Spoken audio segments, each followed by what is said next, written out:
പിതാവിനും പുത്രനും പരിശുദ്ധരുമായിരിക്കും സ്തുതി. ആദ്യം തന്റെ കരുണയും മനോഗുണവും രണ്ട് ലോകങ്ങളിലും സദാ ഇപ്പോഴും വർദ്ധിച്ചിരിക്കുമാറാകട്ടെ. ആമേൻ. ഗ്രീക്ക് സാമ്രാജ്യത്തെക്കുറിച്ചാണ് കഴിഞ്ഞ ക്ലാസ്സിൽ നാം ചിന്തിച്ച് പോകുന്നത്.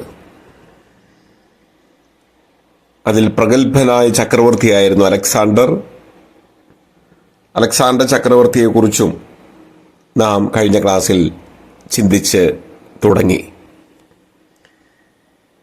മഹാനായ അലക്സാണ്ടറെക്കുറിച്ച് വിശദമായി നാം വിലയിരുത്തുമ്പോൾ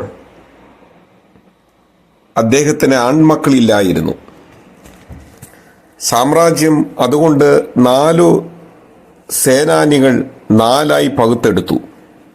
4 പേരിൽ ചരിത്രത്തിൽ സ്ഥാനം പിടിച്ചവരാണ് സെലൂക്കസും ടോളമിയും. ഗ്രീക്ക് സാമ്രാജ്യത്തിൽ സിറിയയ്ക്കും ഈജിപ്തിനും മധ്യയാണ് പാലസ്തീൻ രാജ്യം കിടക്കുന്നത്. സിറിയയിൽ സെലൂക്കസും ഈജിപ്തിൽ ടോളമിയും തങ്ങളുടെ രാജവംശം സ്ഥാപിച്ചു. ഇവയ്ക്കിടയിൽ കിടക്കുന്ന ഫലഭൂയിഷ്ടമായ പാലസ്തീൻ ദേശത്തെക്കുറിച്ച് തർക്കമുണ്ടായി. അത് കൈവശമാക്കുവാൻ ഇരു രാജ്യങ്ങളും ഒരേപോലെ ശ്രമിച്ചുകൊണ്ടിരുന്നു. പാലസ്തീൻ കൈവശമാക്കുവാൻ നടത്തിയ യുദ്ധങ്ങളിൽ സിറിയയ്ക്കായിരുന്നു ആദ്യത്തെ വിജയം.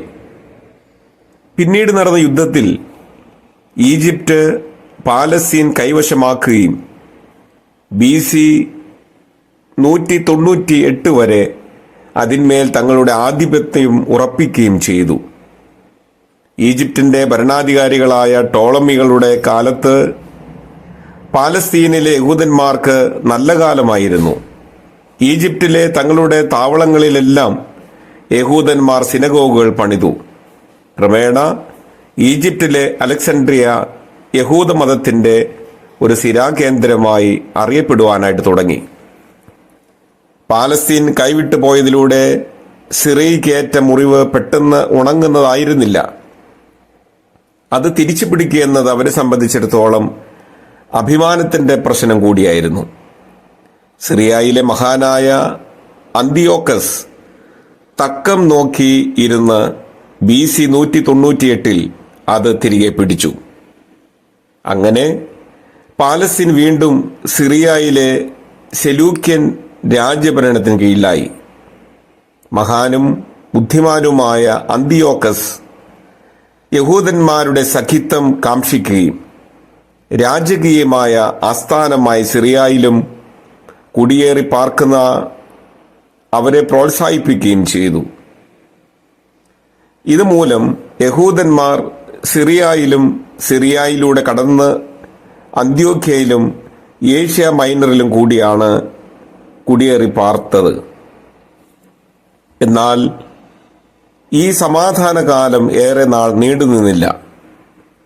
BC 175 സിറിയയുടെ രാജാവായി അന്തിയോക്കസ് എപ്പിഫാനസ് സ്ഥാനമേറ്റു. അയാൾ തന്റെ പൂർവികരുടെ കുലമഹിമ തൊട്ടു തീണ്ടിയിട്ടില്ലാത്തവനും ബുദ്ധിശൂന്യനും നിഷ്ഠൂരനുമായിരുന്നു.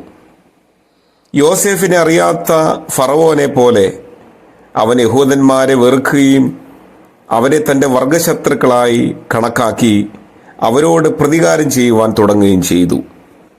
BC 168 അയാൾ 40,000 യഹൂദന്മാരെയാണ് കൊന്നൊടുക്കിയത്.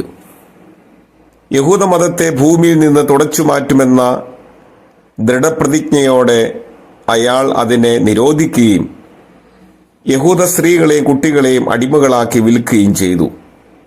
അതുമാത്രമല്ല, അയാൾ യെരുശലേം പട്ടണത്തെ തകർത്ത് തരിപ്പണമാക്കുകയും ചെയ്തു.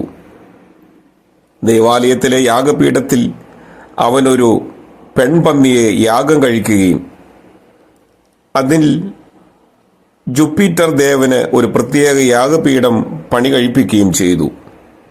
ജനങ്ങൾ ദേവാലയത്തിൽ പോകുന്നതിന് വിലക്ക് കൽപ്പിച്ചു. പരിച്ഛേദന നിരോധിക്കുകയും ന്യായപ്രമാണ ഗ്രന്ഥങ്ങൾ കീറിക്കളയുകയും ചെയ്തു. യഹൂദന്മാരെ അവൻ പന്നിയിറച്ച് ബലമായി തീറ്റിച്ചു.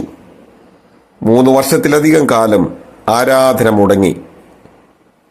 അങ്ങനെ കിടന്ന ദേവാലയത്തെ അവർ ഗ്രീക്ക് ദേവനായ ജോവിൻ്റെ ആരാധനയ്ക്കായി പ്രതിഷ്ഠിക്കുകയും അതിനെ വേശ്യാവൃത്തിക്കുള്ള ഇടമാക്കി തീർക്കുകയും ചെയ്തു. തുടർന്നുള്ള ഭാഗങ്ങൾ നമുക്ക് അടുത്ത ദിവസം ചിന്തിക്കാവുന്നതാണ്. അതുവരെയും പരമകാരുണ്യവാനായ ദൈവം തൻ്റെ അദൃശ്യമായ കരത്തിൽ നമ്മെ വഹിക്കുമാറാകട്ടെ. ആമേൻ.